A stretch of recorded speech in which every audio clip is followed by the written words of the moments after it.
on the stage with a huge round of applause for them.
प्रिय मित्रगण, मैंने आपको इसलिए यहाँ आमंत्रित किया है कि राज्य में होनादी करवा दी जाए कि जो व्यक्ति चोरी, डकैती, हत्या, भ्रष्टाचार आदि में सबसे जघन्य काम किया हो उसे 2024 का यमलोक भ्रष्टाचारी पदक दिया जाएगा।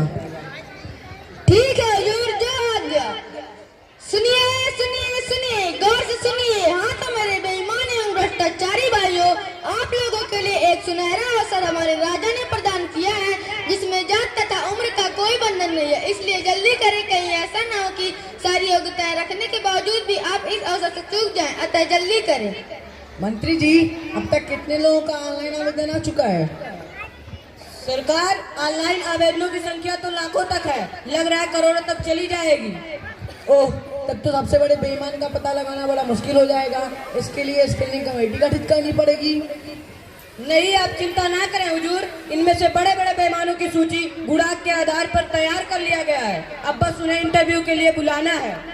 हाँ हाँ हाँ, आप तो बड़े बुद्धिमान हैं मंत्री जी। आपने तो मेरा काम और भी आसान कर दिया। जल्दी बुलाइए उन उम्मीदवारों को, साक्षात्कार कराइए। द्वारपाल, कैंडिडेट नंबर 1 को दरबार में हाजिर किया जाए।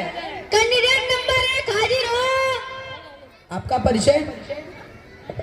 जी, मैं एक इंजीनियर हूँ। अपने विभाग का सबसे प्रतिष्ठित एवं चर्चित इंजीनियर बनते ही ढह जाने वाले पलटा देवी मार्ग का पुल मैंने ही बनवाया था।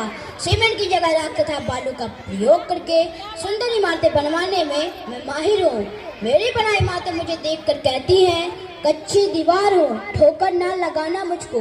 मेरे ठेकेदार मेरे एटीएम हैं, जब चाह कैश किया। आपके महान कार्यों को ध्यान से सुना गया है, इस पर गंभीरता से विचार किया जाएगा।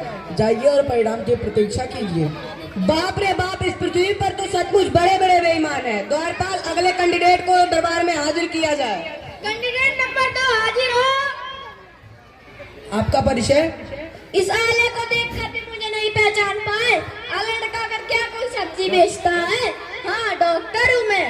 लोग मुझे दूसरा भगवान भी कहते हैं, क्योंकि जब भगवान किसी से नाराज हो जाते हैं तो उसे मेरे पास भेज देते हैं। जब मैं किसी से नाराज हो जाता हूँ तो उसे भगवान के पास भेज देता हूँ। मैं सर्जन हूँ, वो भी मैंने नेफ्रो से जिसकी भी सर्जरी की आज तक उसके शरीर में एक तक मेरी की गई दवा से ना तो मर्ज बचा ना मरीज।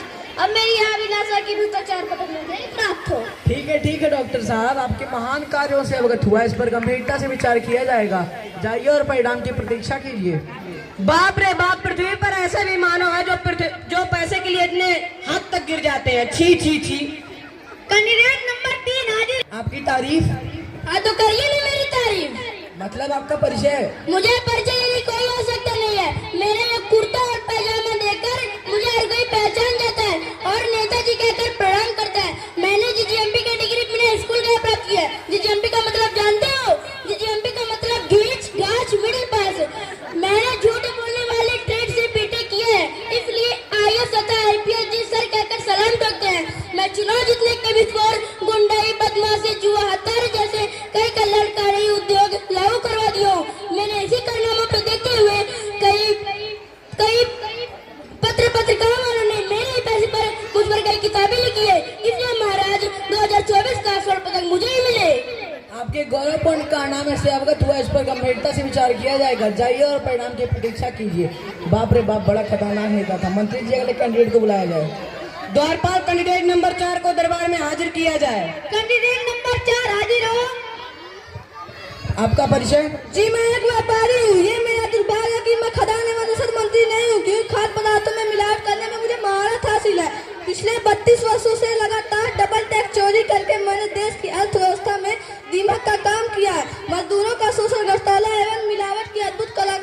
हुए, यह बात मुझे मिलना चाहिए। आपके महान कार्यों से अवगत हुआ, इस पर गंभीरता से विचार किया जाएगा। जाइए और परिणाम की प्रतीक्षा कीजिए। बाप रे बाप, पृथ्वी पर ऐसे ऐसे धार्मिक व्यापारी हैं। द्वारपाल, अगले कैंडिडेट को दरबार में हाजिर किया जाए। कैंडिडेट नंबर 5 हाजिर हो। आपका परिचय? जी मैं एक आदर्श शिक्षक हूँ। सच बताऊँ तो मैं कभी कभार स्कूल जाता हूँ, वह भी केवल हाजिरी बनाने के लिए। चाय पीने के होटल पे मोहल्ले समाज मेरे छात्रों के साथ संपर्क होता रहता है। मेरे पढ़ाए हुए कई छात्र माफिया तस्कर है। बोर्ड परीक्षा के मायक का सबसे बड़े दिक्कतदार मैं ही हूँ।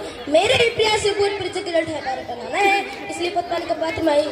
ठीक है गुरुजी, आपकी बातों में भारी वजन है, इस पर गंभीरता से विचार किया जाएगा। जाइए और परिणाम की प्रतीक्षा कीजिए। द्वारपाल, कैंडिडेट नंबर 6 को दरबार में हाजिर किया जाए। कैंडिडेट नंबर 6 हाजिर हो। आपकी तारीफ? जी मैं लड़के का पिता नहीं बाप हूँ। मैंने 35 लाख रुपए खर्च कर अपने बेटे को पढ़ाकर रोडवेज बस कंडक्टर बनाया है। उसकी शादी के लिए कुल 10 लोग आए, उनसे बारी बारी से मोटी रकम लेकर 10 शादियां कराता गया।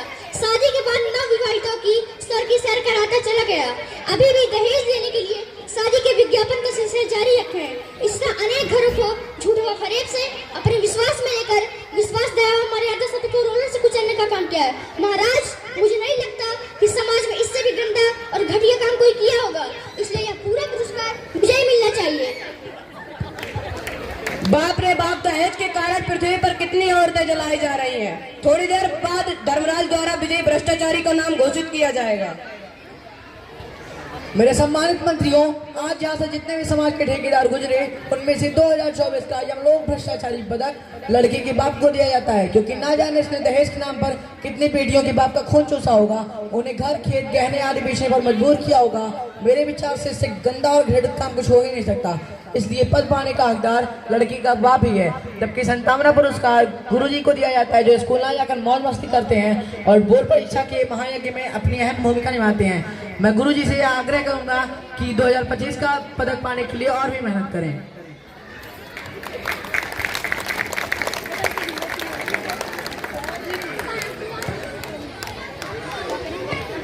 That was really an eye-opening performance by these students.